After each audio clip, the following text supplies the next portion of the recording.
નમસ્કાર. આજે આપણે વાત કરીશું અશ્મિભૂત ઇંધણ એટલે કે ફોસિલ ફ્યુલ્સની. આ એક એવી શક્તિ છે જેણે આપણી આખી દુનિયાને બદલી નાખી, પણ સાથે સાથે પર્યાવરણ માટે એક બહુ મોટો ખતરો પણ બની ગઈ છે. તો ચાલો આ જટિલ વિષયને એકદમ સરળતાથી સમજીએ. તો સૌથી પહેલાં એ સમજીએ કે કેવી રીતે આ અશ્મિભૂત ઇંધણે ઔદ્યોગિક ક્રાંતિને જન્મ આપ્યો અને આજે આપણે જે દુનિયામાં જીવી રહ્યા છીએ એને આકાર આપ્યો. અહીંયા જ તો આખી વાતનો સાર છે. એક તરફ ફોસિલ ફ્યુઅલ્સને કારણે જબરદસ્ત ટેકનોલોજીકલ અને સામાજિક વિકાસ થયો, પણ એની આપણે બહુ મોટી કિંમત ચૂકવી છે. અને એ કિંમત છે આપણા પર્યાવરણને થયેલું ગંભીર નુકસાન.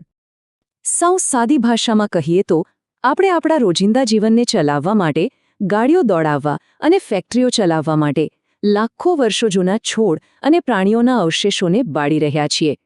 અને જ્યારે આપણે આ કરીએ છીએ ત્યારે કાર્બન ડાયોક્સાઇડ જેવા ગેસ હવામાં ભળે છે, જે પૃથ્વીને ગરમ કરી રહ્યા છે. તો આ બધી વાતો તો થઈ, પણ આની અસર કેટલી ગંભીર છે? વાયુ પ્રદૂષણની સમસ્યા કેટલી વિકટ બની ગઈ છે?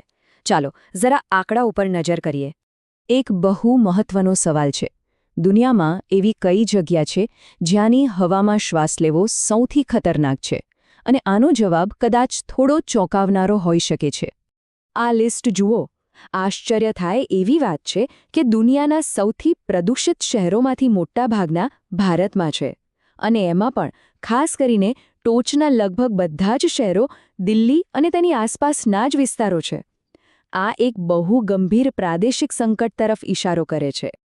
અને વાત ખાલી શહેરો પૂરતી સીમિત નથી. જો આપણે આખા દેશના સ્તરે જોઈએ તો પણ પરિસ્થિતિ ચિંતાજનક જ છે.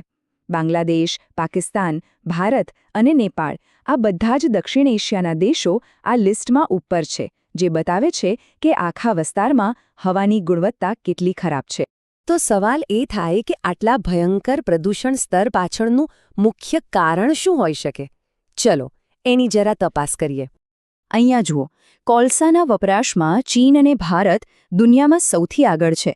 અને આપણે સૌ જાણીએ છીએ કે વાયુ પ્રદૂષણ ફેલાવવામાં કોલસો કેટલો મોટો ભાગ ભજવે છે.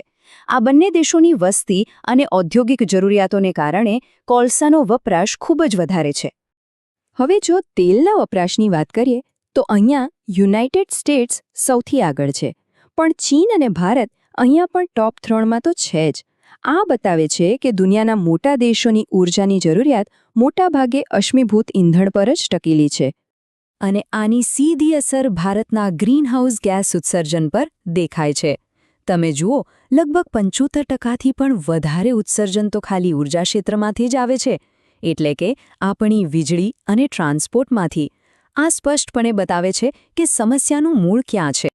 સારું, તો સમસ્યા તો આપણે સમજી લીધી, પણ હવે સવાલ એ છે કે આ સંકટનો સામનો કરવા માટે શું પગલાં લેવાઈ રહ્યા છે?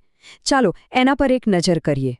આંતરરાષ્ટ્રીય સ્તરે પેરિસ કરાર હેઠળ એક માળખું બનાવવામાં આવ્યું છે, જેને નેશનલી ડિટર્મિન્ડ કોન્ટ્રીબ્યુશન્સ એટલે કે NDCs કહેવાય છે.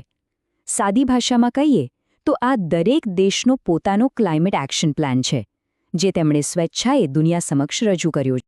તો ભારતે 2030 સુધીમાં શું કરવાનું વચન આપ્યું છે? એના 3 મુખ્ય લક્ષ્યો છે. પહેલું, ઉત્સર્જનની તીવ્રતા ઘટાડવી. બીજું, આપણી 40% વીજળી સ્વચ્છ ઊર્જા જેમ કે સૌર ઊર્જા કે પવન ઊર્જામાંથી મેળવવી.